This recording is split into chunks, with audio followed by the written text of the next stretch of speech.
Bakit nga ba mga babae na lang lagi ang iniintindi? Paano naman ang mga lalaki? Kaya ngayon, bibigyan ko kayo ng mga lines ng mga lalaki at kung ano ang ibig sabihin namin para mas maintindihan nyo kami. Kapag tinanong ka ng lalaki, may boyfriend ka ba? Ibig sabihin nun, kung wala, pwede ba kitang ligawan kasi type kita? Kapag aalis kayo at sinabi ng lalaki, yan na suot mo, ibig sabihin nun, hindi niya gusto, magpalit ka na. Kapag sinabi ng lalaki, mamaya pa ako uuwi, ibig sabihin nun, huwag mo na siyang hintayin, maiinip ka lang, mauna ka na or matulog ka na. Kapag tinanong ka ng lalaki, may gagawin ka ba bukas? Ibig sabihin nun, if free ka, tara, labas tayo.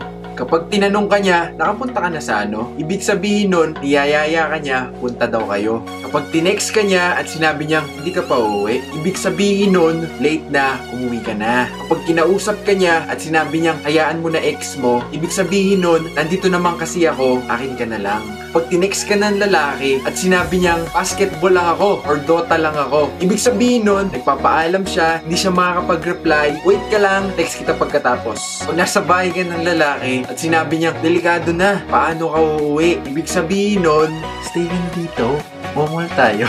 Concerned ako sa'yo, atid na kita, baka mapano ka pa. Pero madalas, ang mga lalaki, kung ano ang sabihin, yun din ang ibig sabihin. Kaya kapag nagawa mong intindihin, wala na yang hahanapin.